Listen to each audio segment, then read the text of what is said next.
Recibí un comentario que lo encontré sumamente importante de responder, porque plantea una pregunta que probablemente muchos se hacen a diario y no le preguntan a sus médicos.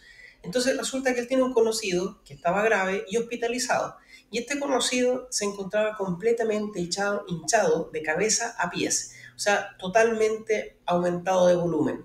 Y esto se debía aparentemente a retención de líquido. Bueno, de eso se trata el video de hoy, sobre responder qué es esta retención de líquido y por qué se produce. Nosotros le llamamos a esto edema. ¿Y qué es el edema entonces? Porque no podemos hablar del edema sin definirlo.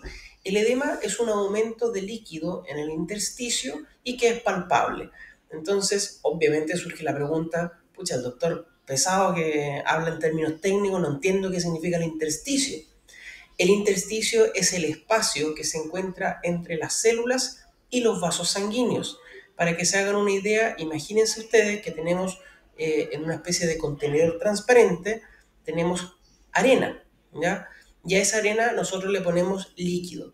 Resulta que la arena vendría representando las células que se encuentran relacionadas entre sí, pero hay espacio entre ellas. Es un espacio pequeño, pero hay un espacio entre ellas. Y ese espacio se considera como el intersticio.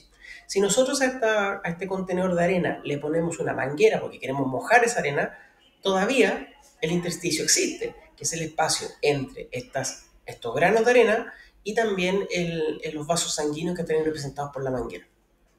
Ahora, ¿qué es entonces el edema? Redefinámoslo, o volvamos a analizar el concepto. Es una acumulación de líquido palpable, o sea, yo puedo tocarlo y evidenciar esa cantidad de líquido retenido y se debe a una expansión, a un aumento de volumen de líquido dentro del intersticio, que es este espacio que describimos recién. Entonces, ¿cuándo se hace evidente? Cuando por lo menos se acumula una expansión de líquido de unos 2,5 a 3 litros por encima de lo normal. Eso es como lo mínimo para poder hacerlo evidente. ¿Y en qué se nota? ¿En qué lo nota el paciente? Que por ejemplo se marca con el dedo en las piernas y queda como un hoyito, queda como marcado la huella de la presión del dedo. Que a todo esto eso se llama signo de Godet y que nosotros lo usamos mucho para la confirmación diagnóstica del edema. Entonces, habiendo aclarado qué es el edema, viene la pregunta fundamental. ¿Por qué se produce?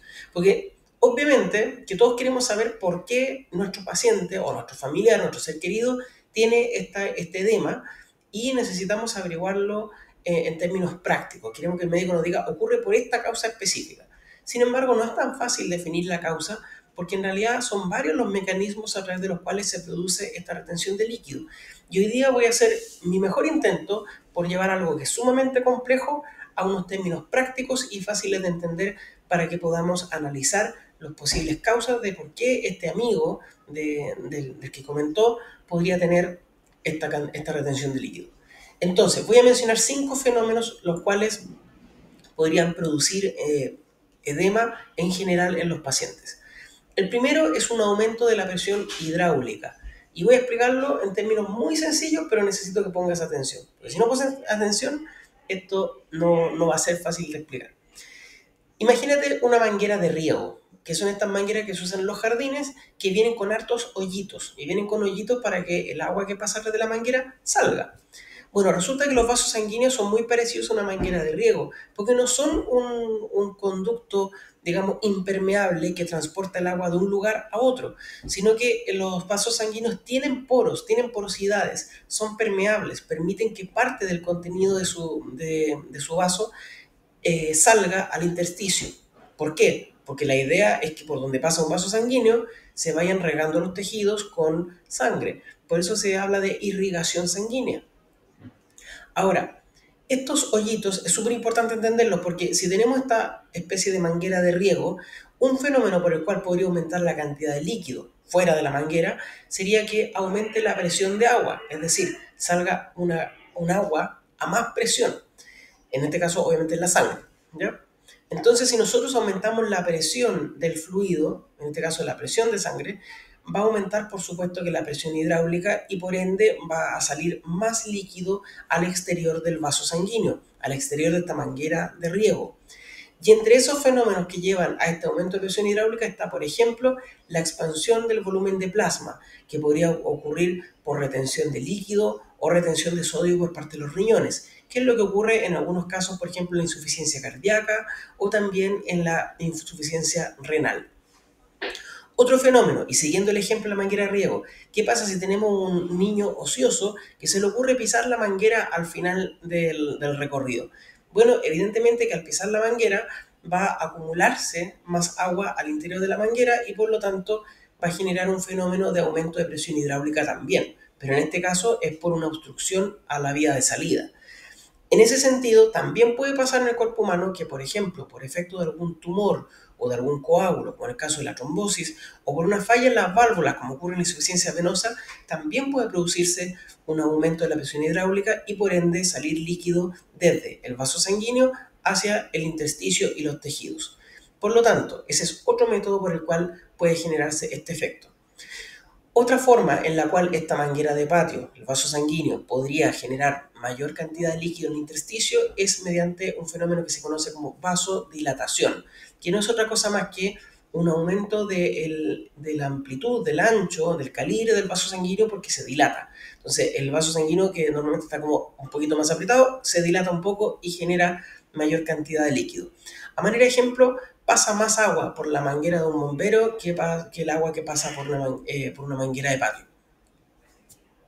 Bueno, si hay chilenos viendo el video, probablemente se van a reír de lo de la manguera del bombero, así que me voy a enfocar en la manguera de incendios. ¿Bien? Entonces, la manguera de incendios es una manguera que permite pasar más volumen de líquido que una manguera de patio. Entonces, si nosotros encontramos el mismo concepto de la manguera de riego, por supuesto que mientras más volumen pasa, mucho más líquido va a salir. También otro fenómeno que puede conducir a un edema, a un aumento de líquido en el intersticio en un paciente hospitalizado, es el fenómeno que se conoce como la hipoalbuminemia, es decir, bajos niveles de albúmina, que es un tipo de proteína, en la sangre. Y esto puede deberse, por ejemplo, a desnutrición que obviamente puede ser inducida por enfermedad. Entonces, cuando baja la cantidad de proteínas en la sangre por desnutrición o también por una falla en la producción de albúmina por parte del hígado, es decir, una falla hepática, pierde la capacidad de retener la sangre dentro del vaso sanguíneo, porque la albúmina, entre otras funciones, es capaz de retener la sangre en el vaso sanguíneo, algo así como la sal. La sal, si se han dado cuenta, es capaz de absorber de absorber agua. Bueno, la albúmina igual. Entonces, ¿qué es lo que ocurre? Que disminuye la albúmina y la sangre que debiera estar contenida en el vaso sanguíneo, en la práctica sale del vaso sanguíneo y pasa al intersticio. Otro motivo por el cual un paciente hospitalizado podría tener un aumento de la capilaridad, otro motivo por el cual un paciente hospitalizado podría tener edema es por un aumento de la capilaridad. Y vuelvo al ejemplo de la manguera de patio porque es súper útil considerando que los vasos sanguíneos son porosos. Si aumenta la capilaridad del vaso sanguíneo, la permeabilidad del vaso sanguíneo, es decir, en vez de tener 10 poros por metro, tiene 100 o tiene 1000, evidentemente que va a filtrar más agua, más sangre, más líquido va a llegar al intersticio. Entonces, a manera de ejemplo, siguiendo lo de la manguera de patio, si la manguera de patio en vez de tener 10 hoyitos tiene 20, por supuesto que va a salir más agua. Entonces, ¿en qué condiciones puede, por ejemplo, generarse un aumento de la capilaridad en un paciente hospitalizado? Un ejemplo sería una quemadura grande. Pacientes que son grandes quemados empiezan a perder líquido. Y a manera de ejemplo, no sé si han visto una quemadura superficial, donde se forma como una flictena o una ampolla. Si han tenido la ingrata experiencia de perder esa ampolla, se van a dar cuenta que como que sale agüita, sale un suero a través de la piel. Y eso se debe justamente al aumento de la de la permeabilidad de los capilares. Es decir, se vuelven más permisivos al transporte de líquido a través de estas membranas. Otro fenómeno que puede llevar a un aumento de líquido en un paciente hospitalizado también puede ser la obstrucción linfática o un aumento de la presión oncótica intersticial.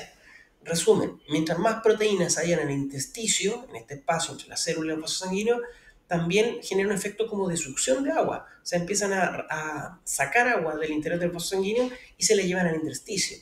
Y también la obstrucción linfática, porque la obstrucción linfática viene siendo lo siguiente. Piensen en los vasos linfáticos como una especie de sistema de recolección. Eh, A manera de ejemplo, pensemos en un desagüe, ¿ya? Tenemos una canaleta en el techo por donde se supone que tiene que pasar el líquido y emerger del techo. ¿Qué pasa si la canaleta se tapa, por ejemplo, con musgo, con ramas, con hojas? Eventualmente va a perder la capacidad de recaptar esa agua y se va a empezar a acumular agua en el techo. Bueno, lo mismo pasa en el intersticio. Si los vasos linfáticos que están encargados de reciclar esa agua eh, fallan por obstrucción, por ejemplo, evidentemente se va a empezar a acumular líquido en el intersticio, ¿ya? Entonces, esos son los fenómenos principales por los cuales se producen estas, estas retenciones de líquidos en los pacientes hospitalizados. Y después, esos mecanismos, una vez que entendemos esos mecanismos, podemos llevarlos ahora a la enfermedad y entender qué condiciones de enfermedad pueden producir estos fenómenos. Ejemplo, insuficiencia cardíaca, insuficiencia hepática, es decir, del hígado, falla del riñón, desnutrición, pérdida de la síntesis de proteína, medicamentos que retienen mucho sodio, como por ejemplo ciertos antibióticos que están con gran cantidad de sodio, pueden producir aumento de la expansión del líquido intravascular y de esa manera aumentar la presión hidrostática y generar el edema. También puede deberse a inflamación sistémica y en la práctica generalmente es una mezcla de todos estos fenómenos lo que ocurre en los pacientes hospitalizados que están graves, sobre todo cuando están con falla multiorgánica, porque ya son varios los mecanismos a través de los cuales se genera este edema. Y también hay una cosa que no es menor. ¿Qué pasa si lo producen los medicamentos? Por ejemplo, los corticoides retienen sodio y agua y por lo tanto producen edema. También puede ocurrir con medicamentos como los vasodilatadores, como el amlodipino o el nifedipino. También puede producirse, como decía yo, por ciertos analgésicos o eh, ciertos medicamentos que son de uso antibiótico, ya sea porque tienen mucho sodio, como por ejemplo algunos antibióticos, o también puede deberse a fenómenos de falla renal transitoria que pueden producir los antiinflamatorios, como por ejemplo ketoprofeno, puede producirlo también, cualquier antiinflamatorio en general. Y también hay algunos fenómenos de retención de líquido debido a causas desconocidas, como por ejemplo ciertos medicamentos como la gabapentina o la pregabalina, también pueden producir retención de líquido por causa desconocida. Entonces, espero que este video haya sido de utilidad, suscríbete al canal si todavía no lo haces y por supuesto si quedan algunas dudas después de este video, coméntalo, porque la idea es que podamos crear una comunidad de personas que tengan la certeza de que hay un médico que les puede explicar todas las dudas que tienen. Así que comenta tus dudas, sugerencias de tema y nos vemos en el próximo video, porque vamos a hacer otro video acerca del edema, pero en otros aspectos. Nos vemos.